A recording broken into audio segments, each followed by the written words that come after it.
Hello friend, good afternoon. তোমরা সবাই কেমন আছো? আশা করি তোমরা সবাই যেখানে আছো ভালো আছো। আমরা সবাই ভালো আছি। দুপুর হয়ে গেছে, দুপুরে খাওয়া দাওয়া যে বাড়িয়ে নিচ্ছি, কেননা একবারে না বাড়িয়ে তারপরে উপরে যাব।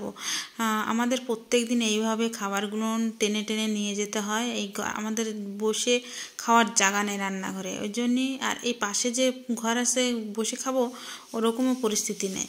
তার জন্য সব মানে আজকে 1-2 দিন না, প্রত্যেক দিন আমাদের এই টেনে নিয়ে যে 4-5 বছরের উপরে হয়ে গেছে, টেনে টেনে নিয়ে আমাদের খাইতে, মানে যত বছর উপরে হয়ে গেছি না, সে মানে তখন থেকে আমরা সেই দিন থেকেই উপরে টেনে টেনে নিয়ে খেতে হয় আর কি, খেতে বসি। আর এই যে ভাত আমি থালে থালে বেড়ে নিয়েছি, রান্নাবান্না হয়ে গেছে। আর এদিকে পুচকু এসে স্কুল থেকে আসছে, এসে ওর না প্রচণ্ড সাইকেলের নেশা। দেখো, সাইকেল নিয়ে পড়ে গেছে, মানে ওর সাইকেলের চেন পড়ে গেছে, ওর সাইকেলটা চালাতে পারে না দিয়ে শুনুর সাইকেল নিয়ে একটু গুতোগুতি করে, মানে পায় না, খালি প্যাডলটা একটু ঘুরায়।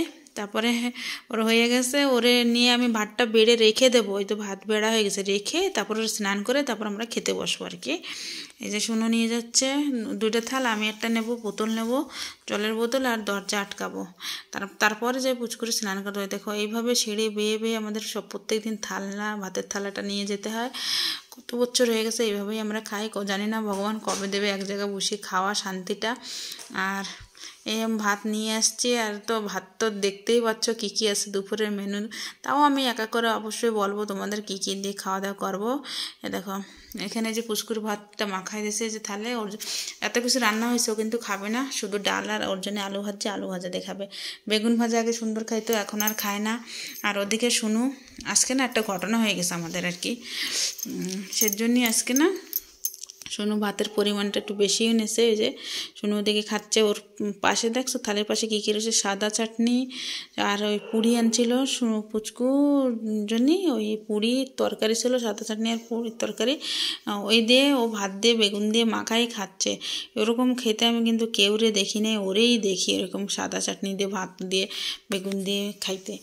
তারপরে এই যে আমি নিয়ে বসছি আমার থালা, আমার থালায় একটু শাকটাই এক্সট্রা রয়েছে, আর বাকি শাক আর লাউটা যে কত বছর পরে খাচ্ছি তার ঠিক ঠিকানা নেই। আমি লাউ খেতে ভালোবাসি, কিন্তু খেতে পারি না, আমার সমস্যা আসে, ওই জন্য আর খেতে পারি না। আর আমি ভাত খাওয়া শুরু করে দিয়েছি, ওরে ভাতটা মাখাই দিয়েছি, ওরে স্নান করাই দিয়েছি, কিন্তু স্নান করে ওরে ভাতটা মাখাই দিয়েছি। ওর আবার খিদা নাই, কেননা পুরি খাইছে তো একটু আগে, ওর জন্যে আর খিদা নেই ওর। আর এবার আমি শাক দিয়ে খাবো আর কি।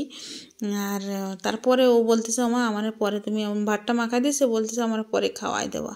আচ্ছা ঠিক আছে, তাহলে আমি খেয়ে নিই, ওর তো খিদা নেই, ও তো পুরি খাইছে। আর আমি বৃহস্পতিবার আমি দোকানের তা কিছু খাই না আজকে, যেহেতু নিরামিষ খাই, ওই জন্যে আর কিছু বললাম না ওরে আমি খেয়ে নিই, তারপরে খাওয়াই দেবো। আর এ দেখো খেয়ে দিয়ে কাঁসায় রেখে আমি বাজারে গেছিলাম আজকে, যেহেতু বৃহস্পতিবার বাজারে গেছিলাম। বাজার থেকে যে সবজি নিয়ে আসছি আর ভুট্টা নিয়ে এসেছিলাম, ভুট্টাগুলো সেদ্ধ বসাই দিচ্ছি কুকারে ওই পাশে। আর এইগুলো না এখন না সবজিগুলো গুছিয়ে নেবো। দেখো কুকারে বসাই দিচ্ছি গ্যাসে, সেদ্ধই খাওয়া হয় আমাদের বেশি। আর এই সবজিগুলো এখন এক এক করে সব নামাই গুছিয়ে রাখবো। আর ওদিক দিয়ে রান্নাঘর দিয়ে আমি চা বানিয়ে একবার নিয়ে এসেছিলাম, এনে চা খেয়ে এদের পড়াইতে বসাই দিছি। 2 ভাই মিশে পড়তেছে, আমার পড়ানো অনেকক্ষণ হয়ে গেছে। এখন যাব আমি নিচে রুটি বানাইতে, না গেলে দেরি হয়ে যাবে অনেকটা। আর 2 ভাই পড়তেছে, বই খাতার অবস্থা দেখছে কীভাবে ছড়ায় ছিটকায় রাখছে, এরকম ওরা বই খাতা সারাবই রাখে। তাই আমি বকা দিয়েছি, তাই একজন একটু গুছিয়ে রাখতেছে।